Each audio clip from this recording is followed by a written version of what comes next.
नमस्कार दोस्तों। कहिए, कैसे हैं आप सब। उम्मीद करती हूँ आप सब बहुत अच्छे होंगे। आपकी अपनी पसंदीदा कहानी में आपका स्वागत है। आइए सुनते हैं सरोज शर्मा की आवाज में कुछ मनोरंजक बातें। शीर्षक है प्रकृति की संतुलित व्यवस्था। किसी महापुरुष ने कहा है कि एक बार पर्शिया के नागरिक बहुत परेशान हो गए थे, क्योंकि पक्षी उनके खेतों का अनाज खा जाया करते थे।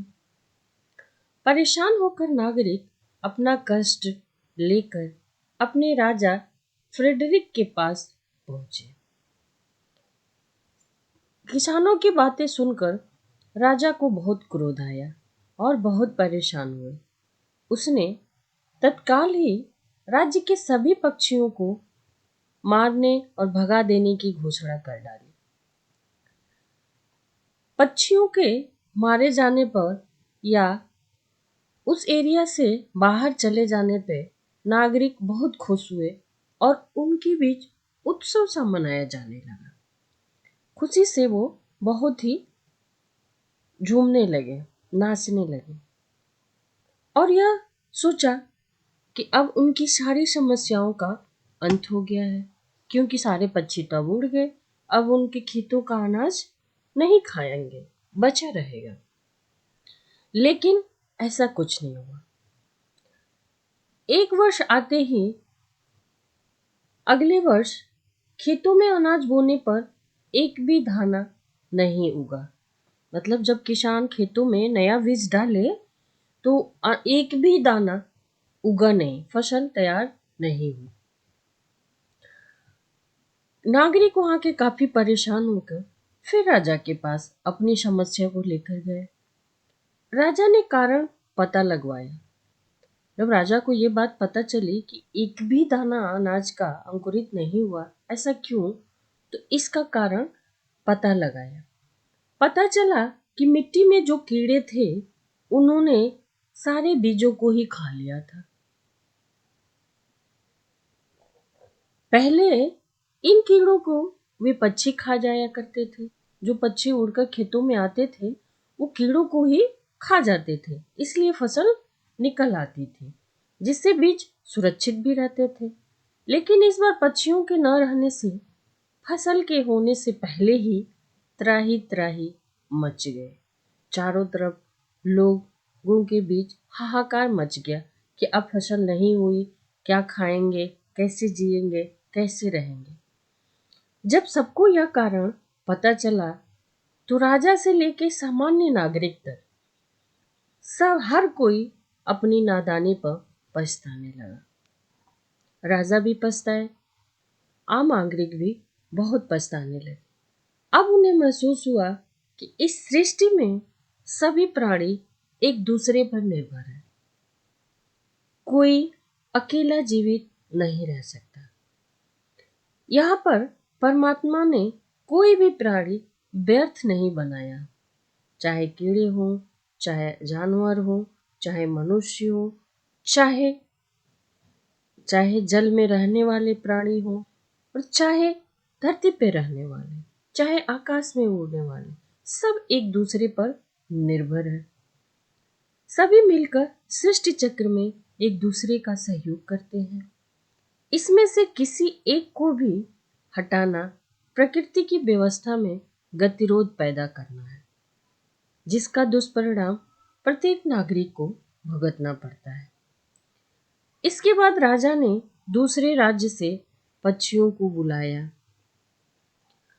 खरीदा, बहुत सारे व्यवस्था किए जिससे कि पक्षी आए, तब जाकर राज्य की कृषि व्यवस्था सही हो पाए।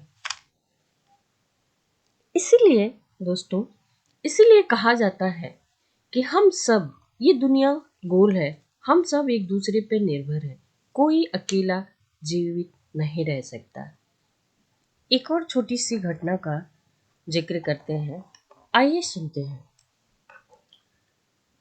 यह घटना मुंबई शहर की है।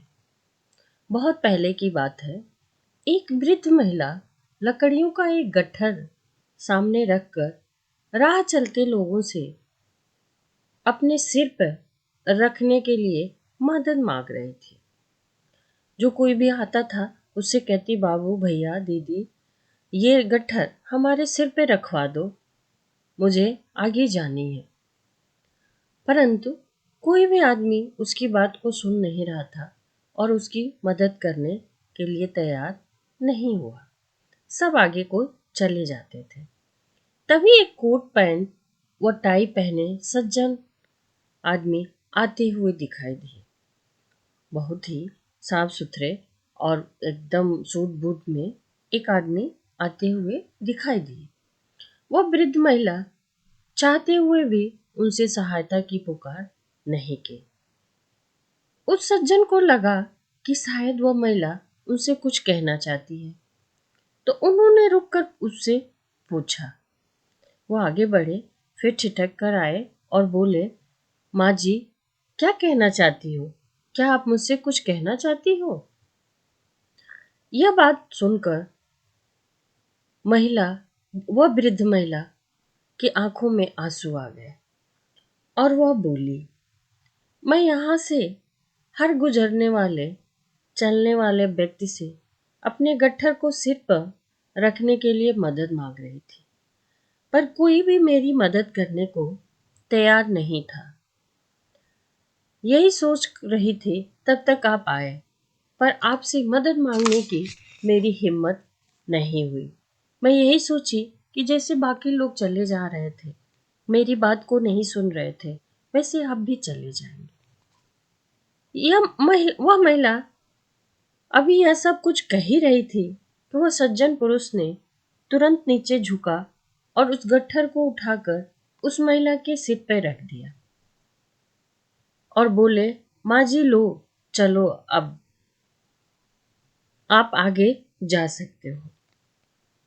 जानते हैं दोस्तों, वह सज्जन पुरुष कोई और नहीं थे बल्कि उस समय के मुंबई न्यायालय के न्यायाधीश श्री गोविंद जी रानाडे जी थे।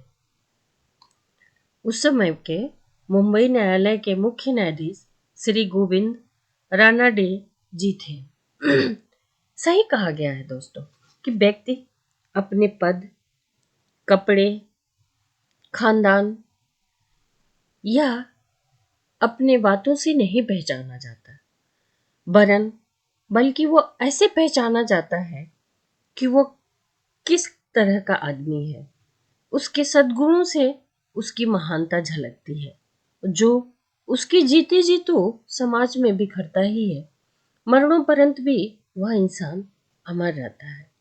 इसीलिए दोस्तों कहा जाता है कि किसी से कटु मत बोले, अच्छे से व्यवहार करें, प्रेम से रहें और जितना हो सके, जितना सक्षम हो, एक दूसरे का सहयोग करते रहें।